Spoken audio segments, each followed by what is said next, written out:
السلام عليكم ورحمة الله وبركاته. بسم الله الرحمن الرحيم. الفاتحة على نية الفتوح والمنوب والرسوخ وطبة النسوخ وصلاح الجسد والروح وإلى حضرة النبي محمد صلى الله عليه وسلم وسلم عليه هذا الكتاب العلامة السيد أحمد بن زين الأبشي والشيخ محمد نبي والجل الشافعي المدني وصولهما وفروعهما وذوي الحقوق عليهم أجمعين وثم إلى روح الشيخ ورب روحي سيد الوالد الحبيب عبد الرحمن بن أحمد بن عبد القادر السلام وثم إلى روح الشيخ ورب روحي كي حفظ الدين كي حجر ورسيدي ثم إلى روح الشيخ ورب روحي كي حجر شمل رشاد ونوفنا في هذا المسجد وأصولهم وفرائهم بذوي الحقوق عليهم أجمعين أن الله تعالى يتغشاهم بالرحمة والمغفرة وينفعنا بأسرارهم وأنوارهم وعلومهم ونفحاتهم وبركاتهم في الدين والدنيا والآخرة. الفاتحة. أعوذ بالله من الشيطان الرجيم. بسم الله الرحمن الرحيم. الحمد لله رب العالمين الرحمن الرحيم مالك يوم الدين إياك نعبد وإياك نستعين اهدنا الصراط المستقيم صراط الذين أنعمت عليهم غير المغضوب عليهم ولا الضالين. رب اغفر لي ولوالدي آمين. بسم الله الرحمن الرحيم. اللهم صل وسلم على سيدنا محمد الفاتح لما أغلق الخاتم لما سبق الناصر الحق والهادي إلى صراطك المستقيم وعلى آله وصحبه حق قدره ومقداره العظيم. اللهم أخرجنا من ظلمات الوهم أكرمنا بنور وافتح علينا بمعرفة العلم أخلاقنا بالحلم وسهل لنا أبواب فضلك وانشر علينا من خزائن رحمتك يا أرحم الراحمين. Silakan dibuka kitab Ar-Risalah Al-Jami'ah, ada di halaman 21, dua baris dari bawah. Kemarin belum selesai pembahasan kita. Halaman 21, dua baris dari bawah ya. Bismillahirrahmanirrahim. Qala radhiyallahu anhu wa min tamamis sawmi taharril ifqari ala halalin wa adamul istikthari minal akli wa yanbaghi al istiktharu minas sawmi la siyama al ayyami al fadilati fi syar'i wallahu a'lam wa billahi التوفيق. بسم الله الرحمن الرحيم. قال الشيخ المؤلف رحمه الله تعالى: وأدام النفع به وببركة علومه وبكم في الدارين آمين. رضي الله عنكم أجمعين. ومن تمام الصوم تحري الإفطار على حلال. Puji syukur kita panjatkan kehadirat Allah Subhanahu wa taala. Alhamdulillah, sampai saat ini pada malam hari ini kita masih diberikan panjang umur, sehat walafiat oleh Allah Subhanahu wa taala, sehingga kita semua berada di tempat yang mulia ini dengan niatan kita untuk menuntut ilmunya Allah Subhanahu wa taala. Mudah-mudahan apa yang kita pelajari, apa yang kita bahas pada malam hari ini, Allah Ta'ala berikan pemahaman kepada kita, Allah Ta'ala berikan cucuran rahmatnya kepada kita, dan insya Allah tidaklah kita keluar dari tempat yang mulia ini melainkan dosa-dosa kita telah diampuni oleh Allah Subhanahu wa taala. Amin amin ya rabbal alamin. Melanjutkan kajian kita masih berkaitan dengan yang namanya as-shaum. Matlabus shaum. Apa kata Tuan Musannif? Wa min tamamis shaumi, dan terbilang daripada kesempurnaan puasa. Maksudnya agar puasa kita ini sempurna di sisi Allah Subhanahu wa taala, sehingga menghasilkan pahala yang berlipat-lipat dari Allah Subhanahu wa taala. Maka tentunya bukan hanya sekedar kita menahan lapar, bukan hanya sekedar kita menahan dahaga,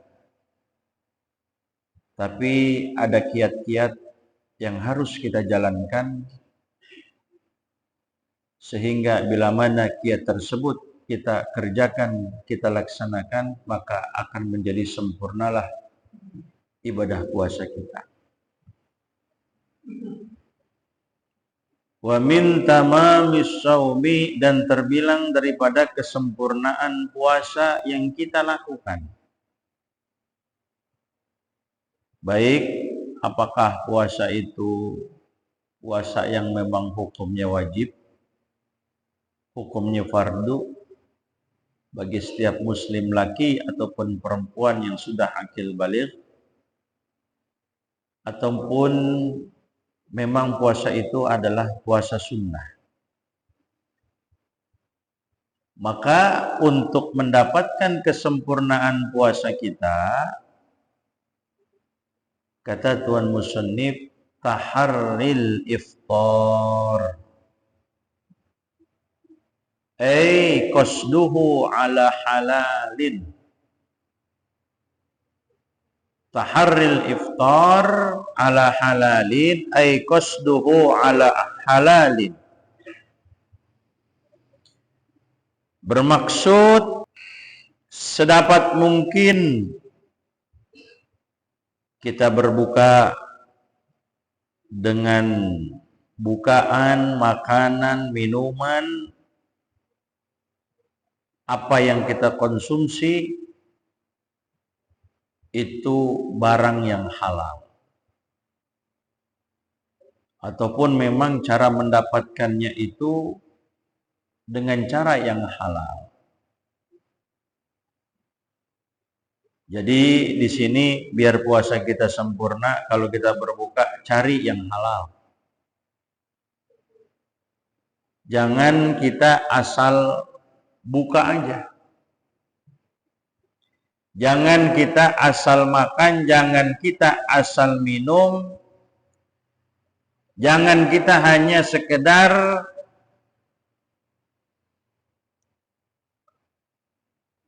makan dan minum untuk membatalkan ibadah puasa kita. Tapi yang terpenting dari itu juga, kita harus perhatikan apa yang kita makan, apa yang kita minum, itu adalah barang yang halal atau memang cara mendapatkannya itu dengan cara yang halal. Jadi kalau kemarin terbilang daripada kesempurnaan puasa, kita jaga anggota badan kita. Tangan, kaki, lisan, mata, kuping, kemaluan kita harus kita jaga. Namun di samping itu juga untuk mendapatkan kesempurnaan puasa harus kita hati-hati di dalam kita berbuka. Sebagian ulama salaf pernah mengatakan, idza sumta, kalau kau berpuasa, fanzur, maka lihat-lihat, perhatiin, ala ayyi syai'in tuftir, apa yang kau makan,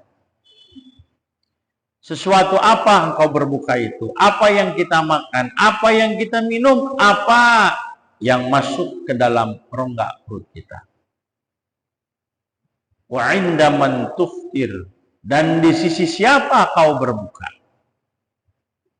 Jangan sembarang orang, apalagi kalau emang orang itu emang udah kita tahu gaweannya, udah kita tahu kerjaannya. Hindari. Ini semua untuk apa? Demi kesempurnaan puasa yang kita lakukan. Jadi jangan asal buka, jangan asal makan kita. Ya.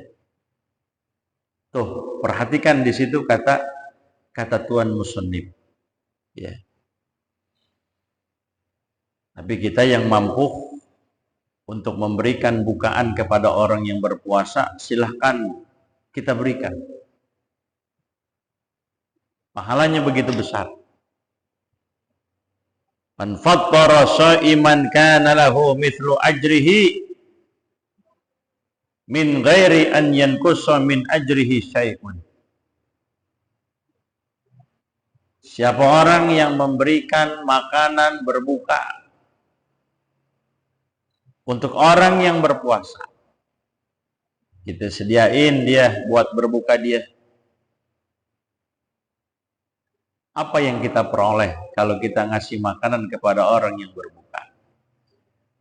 Ngasih makanan kepada orang yang memang pada waktunya orang berpuasa itu sudah waktunya untuk berbuka. Kata Rasulullah, kana lahu mithlu ajrihi. Bagi orang yang ngasih makanan berbuka itu sama seperti pahala orang yang berpuasa. Jadi kita dapetin pahala double. Pahala kita berpuasa, pahala kita ngasih makan orang yang berpuasa pada waktu dia berbuka. Apakah setengah-setengah diberikan pahalanya? Kata Nabi, min ghairi ayyan kusa min ajrihi syai'un, tanpa berkurang sedikit pun juga pahala yang akan didapat. Jadi nggak kurang pahala kita. Ya, utuh kita punya pahala. Jadi kalau kita bisa, kita juga puasa. Nah, ajak teman-teman kita. Ajak tetangga kita, Ya, orang yang umpamanya memang kita, walaupun kita nggak kenal, mungkin di waktu maghrib dia nyari bukaan, kita kasih, kita tarik ke rumah kita, ayo kita berbuka. Sekalipun ini pahala memang hasil, sekalipun kendatipun kita hanya memberikan seteguk air, dapat pahalanya. Walau alal ma, sekalipun yang kita kasih cuman air tawar, air putih kagak ada rasa umpamanya, bukan teh manis, bukan kopi, tapi yang kita kasih air apa? Air putih. Ya. Nah, kalau umpamanya dia sudah berbuka, umpamanya terus kita suguhin juga, apakah kita dapat pahala seperti itu? Kita narik dia untuk berbuka, ternyata dia udah apa? Udah buka. Apakah dapat pahala?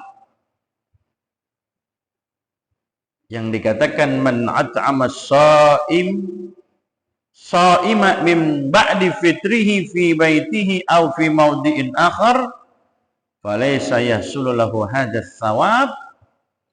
Kalau caranya seperti itu, kita ngajak makan dia berbuka, padahal emang dia udah berbuka, kita tarik, kita ajak atau kita kasih, nggak dapat pahala ini. Akan tetapi kata ulama, lakin yahsulu lahu thawabul it'am. Akan tetapi hasil bagi orang tersebut pahala memberikan apa? Memberikan makan. Pahala ngasih makan, tetap dapat pahala. Makanya kita kudu senang kalau ada orang yang singgah ke rumah kita, namu ke rumah kita, kita suguhin makan, kita kasih air. Itu memang Allah Ta'ala menghendaki kebaikan kepada orang yang punya rumah. Idza aradallahu ta'ala liqaumin khairan ahda ilaihim hadiyatad dhaif. Apabila Allah Ta'ala menghendaki kepada suatu kaum khairan, akan kebaikan, ahda ilaihim hadiyatud dhaif, Allah Ta'ala hadiahkan kepada mereka dengan cara datangnya orang yang bertamu ke rumah kita. Yanzil birizki wa yartahil birizki.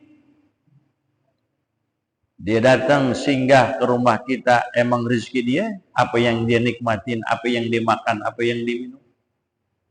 Wa yartahil birizki. Dia pulang umpamanya kita bekelin, emang udah rezekinya dia. Wa qad ghafarallahu li ahlil manzil. Allah Ta'ala ampuni bagi yang punya rumah dengan sebab kedatangan apa? Kedatangan tamu. Jadi Allah Ta'ala menghendaki kebaikan kepada kita yang punya rumah. Dengan cara bagaimana?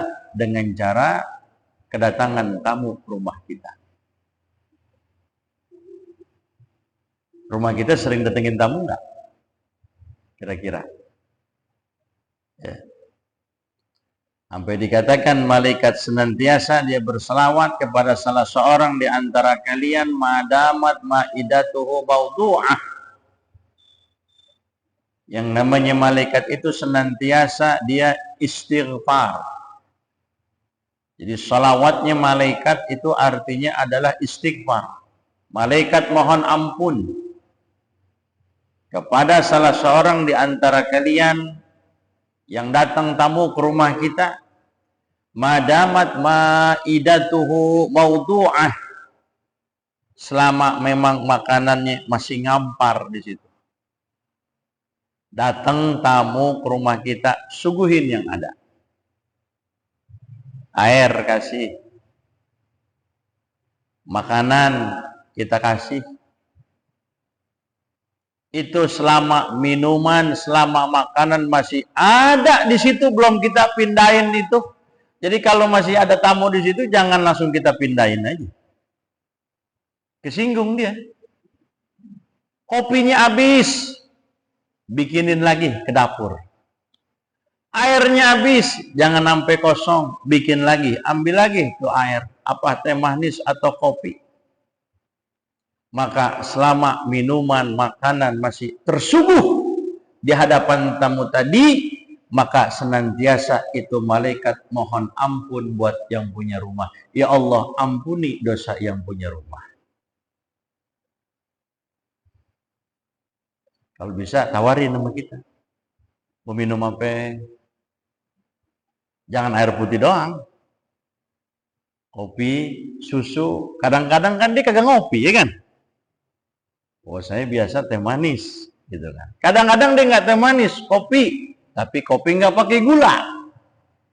Tawarin.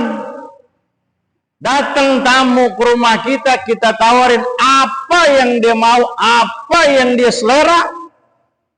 Man at'ama akhahul muslima syahwatahu harramallahu 'alan nar. Allah Ta'ala haramkan jasadnya tersentuh daripada api neraka. Jadi datang tamu, tawarin, mau minum apa? Air hangat. Tawar, yang apa ada yang rasanya? Tawar. Gimana selera dia? Maka Allah Ta'ala jauhkan jasad kita tersentuh daripada siksa api neraka. Bisa nggak kita begitu? Bisa nggak? Kalau bisa, saya besok namu ke rumah antum nih. Saya sih minta durian montong aja. Ya. Oh, apalagi kalau kita nyembelih tuh, wah datang tamu, nyembelih ikan, manggang ikan, potong ayam, itu fidaan minan nar. Ya, penebus daripada apa? Tersentuh daripada siksa api neraka. Allah Ta'ala jauhin tersentuh daripada siksa api neraka. Sama kayak yang tadi juga. Begitu.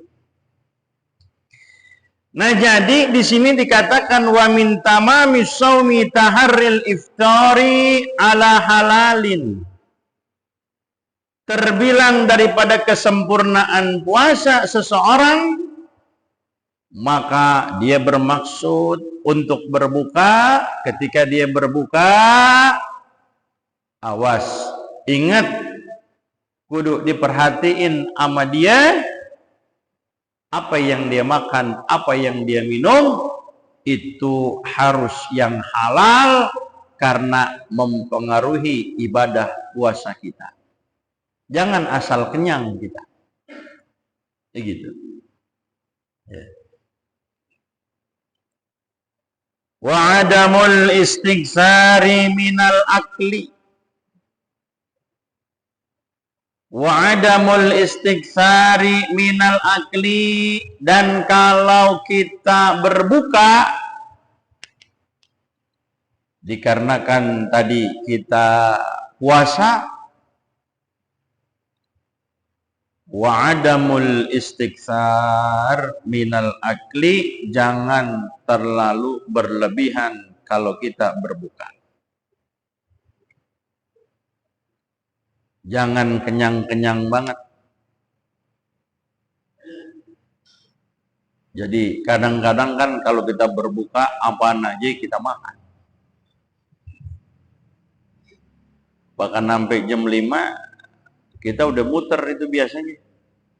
Nyari bukaan. Apa nih yang enak di mata kita ini? Ada pacar Cina, ada es seger gitu. Ada es kelapa, cendol, segala macam udah kita siapin. Bener nggak? Wah, ada sotomi. Sotomi biasanya habis tarawih biasanya. Itu untuk sempurna puasa yang kita lakukan tadi di siang hari, maka perhatikan jangan berlebihan untuk kita makan. Ketika kita berbuka, Bahkan dikatakan kata Syekh Nawawi Al-Bantani, at-ta'amil halal, daripada makanan yang halal. Kendati pun apa yang kita makan, apa yang kita konsumsi di waktu berbuka itu adalah halal, tetap jangan berlebihan. Jangan mentang-mentang halal. Jangan mentang-mentang enak kadang-kadang kita. Semuanya saudara, kalau berlebihan itu nanti berubah lagi, jadi bahaya buat kita. Apaan juga kalau yang berlebihan bahaya nggak buat kita? Tidur berlebihan, bahaya nggak buat kita? Bahaya juga. Makan berlebihan, bahaya buat kita. Kita minum vitamin biar badan kita sehat. Kata dokter, ini sehari 1 kali. Kita minum sehari 3 kali, sehari 4 kali. Bagaimana tuh? Bahaya lagi nggak buat kesehatan kita? Apapun yang berlebihan bisa menyebabkan apa? Kemudaratan buat badan kita, untuk kita. Jadi meskipun halal apa yang kita makan di saat kita berbuka, janganlah kita berlebihan. Karena kata Rasulullah harus kita atur. Ma mala'a ibnu Adam wi'aan syarran min batnihi. Tidaklah manusia memenuhi dia punya wi'aan, nih perut kita ini,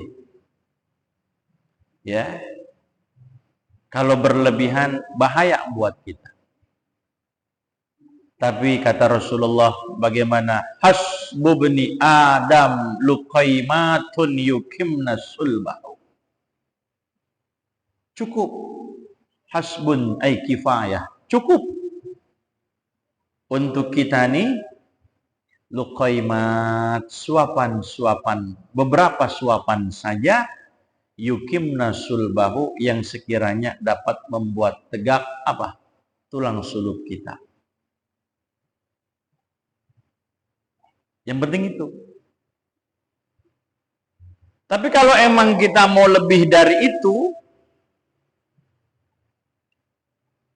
maka kita atur fathuluthun li ta'abihi, 1/3 buat makan, wa thuluthun li syarabihi, 1/3 buat minum, wa thuluthun li nafasihi, 1/3 buat apa?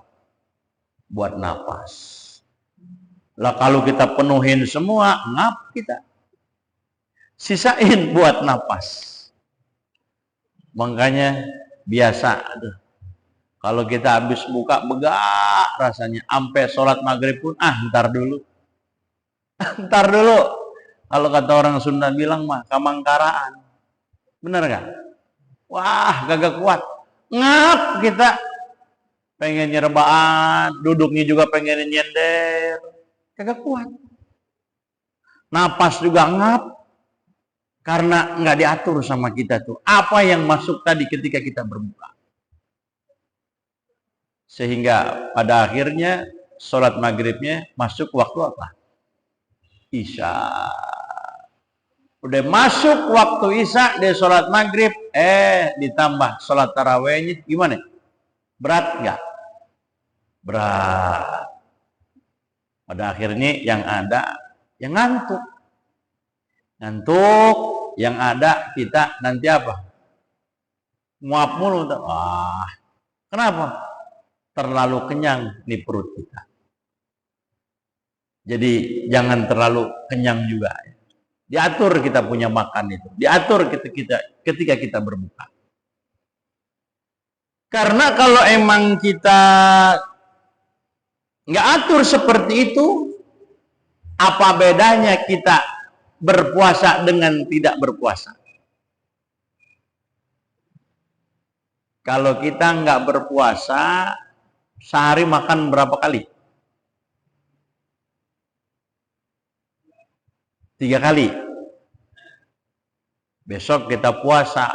Pada akhirnya jatah kita yang sehari 3 kali berbuka itu kita pindahin di satu waktu. Ketika kita berbuka, kira-kira apa bedanya kalau begitu? Nggak ada bedanya. Cuman bedanya pindah jam makan doang kita. Kagak ada bedanya. Jadi di situ nggak ada asarnya. Kalau hari biasa kita makan, pagi makan, siang makan, sore atau malam kita makan, tapi bedanya kalau kita berbuka sekaligus dijamak tuh yang tadi. Istilah kata kalau sholat ada jamak takhir. Dijamak tuh yang tadi pagi kita belum makan, yang siang belum makan, sore belum makan. Oh, ketika berbuka di situ kita kumpulin. Berarti kan kagak ada bedanya kalau begitu. Ya. Tuh, jadi kata beliau, kata pengarang ini kitab, meskipun apa yang kita makan di saat berbuka itu makanan yang halal. Asyiba minal halal, kata Al-Imam Ghazali, mabda' kulli syar. Kenyang daripada makanan yang halal, terlalu kenyang perut kita, itu menjadi sumber daripada segala kejahatan dan keburukan. Padahal halal. Kalau berlebihan, maka akan menjadi sumber segala macam keburukan dan kejahatan. Itu halal, kata Imam Ghazali. Wa kaifa minal haram. Bagaimana kalau makanan itu makanan yang haram? Jadi yang halal aja kalau berlebihan ada efeknya, ada dampaknya. Asyiba yuksil qalba, kata Imam Ghazali. Bisa bikin keras hati kita. Makanya kalau kita habis makan malam, jangan langsung tidur. Antum kenyang makan malam, jangan langsung tidur. Jalan dulu, gerak dulu. Gerak dulu, tawaf dulu kita. Habis makan malam nih antum bisa makan. Keliling dulu. Gerak dulu, jalan dulu. Karena kalau nggak gitu bisa bikin keras kita punya hati. Jalan dulu. Yubsidul dzihna wa yubtilul hibza. Orang kalau terlalu kenyang banget, tumpul otak kita. Ngapal aja apa? Susah. Karena terlalu apa? Maunya rebahan, maunya baringan. Gak kuat otak kita, tumpul otak kita. Karena terlalu apa? Terlalu kenyang di situ. Ya. Tuh. Kenapa dibatasi jangan sampai terlalu kenyang? Kalau kita baca di dalamnya itu,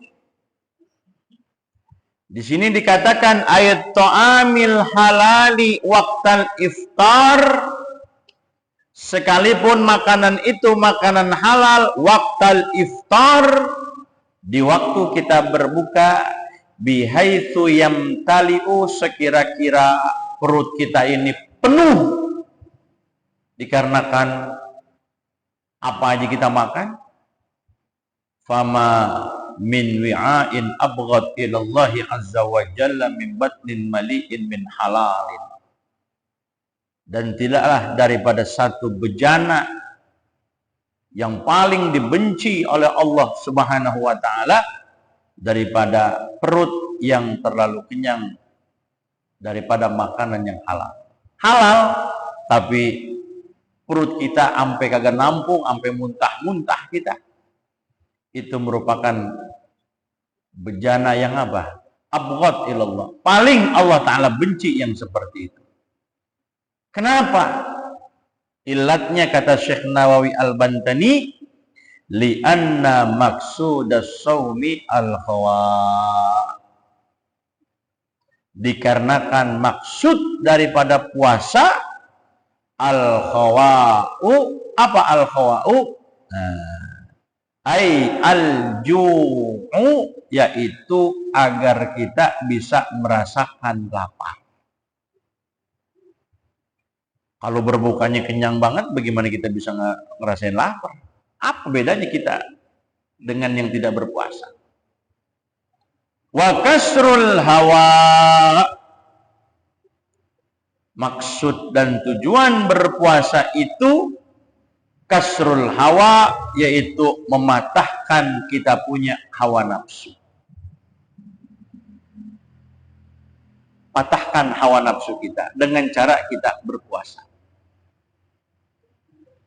Anak muda yang pengen nikah tapi belum kesampaian, nah itu dia patahkan dia punya hawa nafsunya itu biar agak kurang dengan cara banyakin puasa. Ya, pengen nikah tapi kemampuan belum ada umpamanya. Udah, bagaimana cara mematahkan dia punya hawa nafsunya? Meredam dia punya syahwatnya dengan cara dia berpuasa di situ. Ya. Litaqwan nafsu 'ala taqwa, agar kuat nih jiwa kita, diri kita 'ala taqwa, untuk melakukan ketakwaan kepada Allah Subhanahu wa taala. Jadi kata Syekh Nawawi itu, jangan terlalu banyak makan ketika kita berbuka, karena maksud puasa itu adalah biar kita merasakan lapar. Wa kasrul hawa, mematahkan hawa nafsu kita, litaqwan nafsu 'ala taqwa, agar diri kita kuat untuk melakukan ketakwaan kepada Allah. Ini Syekh Nawawi Al-Bantani, beliau menukil daripada apa yang dikatakan oleh Al-Imam Ghazali, kadza qala al-Ghazali fil Ihya. Begitulah apa yang dikatakan oleh Al-Imam Ghazali dalam kitabnya Al-Ihya. Tasawuf tingkat tinggi Ihya. Ya. Insyaallah Al-Imam Ghazali itu, ya, beliau ahli tasawuf juga, ahli fikih juga. Jadi biasanya memang kitab-kitab beliau itu tasawufnya tapi ada balutan fikihnya. Jadi Ihya itu, kitab Ihya itu ada fikihnya juga. Tasawufnya berbalutkan apa? Fikih di situ. Karena beliau itu emang ahli tasawuf juga, ahli fikih juga. Jadi kalau kita baca Ihya, istilah kata tinggian. Kalau orang pakai baju kegombrongan, kita pakai baju ukuran M, ya, kudunya pakai M. Tapi ternyata kita pakai baju yang ukuran XL. Bagaimana itu? Oh, kitab tasawuf, ya, tingkat apa? Tingkat tinggi. Ihya. Tapi andai kata kita mau baca, ada lagi yang namanya kitab tasawufnya Bidayatul Hidayah. Bidayatul Hidayah yang disarahkan oleh Syekh Nawawi Al-Bantani, Maraqil Ubudiyah. Ya, ada lagi nanti Ayyuhal Walad. Itu karangan-karangan Al-Imam Ghazali juga di situ. Udah bisa belum nih? Belum ya? 3 menit lagi. Dikit lagi dah. Wa yanbaghi al-istiktsaru minas shaumi. Wa yanbaghi, dan seyogianya. Apa arti yanbaghi? Ayyut labu, dituntut. Apa yang dituntut? Al-istiktsar minas shaumi, untuk kita memperbanyak puasa. Ini tentunya selain puasa Ramadan. Kalau puasa Ramadan ya emang wajib itu sih. Ini tentunya yang berkaitan dengan puasa sunnah. Ya. La siyama al-ayyamul fadilah. Khususnya teristimewanya adalah hari-hari yang utama fi syar'i, dalam pandangan syariat agama. Karena puasa itu ada yang sunnahnya itu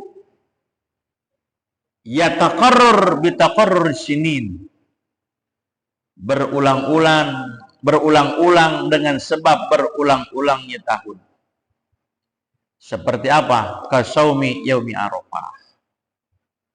Puasa hari Arafah itu kan setahun sekali. Bukan tiap bulan, bukan tiap minggu, enggak. Tasu'a, Asyura itu sunnah puasa. Tanggal 9, tanggal 10 Muharram. Ya. Tanggal 7 min Syawal, 6 hari di bulan Syawal, itu pun disunnahkan. Itu 7 min Syawal, ini juga yataqarrur bitaqarrur sinin. Tahun tiap bulan Syawal. Tapi nanti ada ma yataqarrur bitaqarrur syuhur, yang berulang-ulangnya dengan sebab berulang-ulangnya bulan. Seperti ayyamil biyud, hari-hari terang bulan. Tanggal berapa? 13, 14, 15 itu terjadinya min kulli syahrin, di setiap bulannya. Nanti ada lagi al-ayyamis sud, hari-hari gelap. Apa itu? Tanggal 28, tanggal 29, tanggal 30.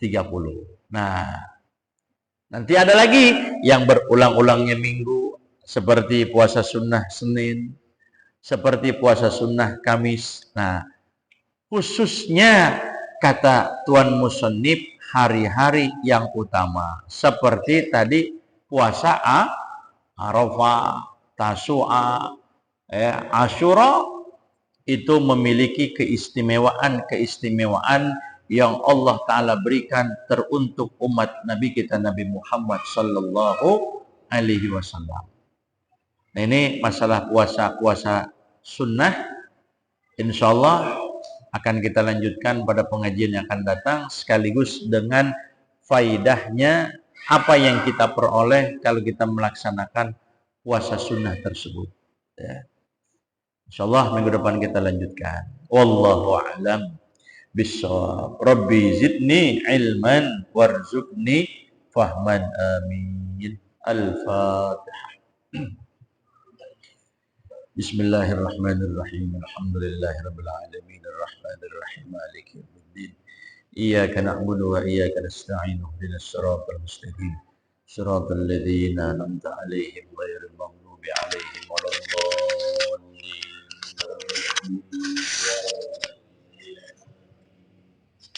Bismillahirrahmanirrahim.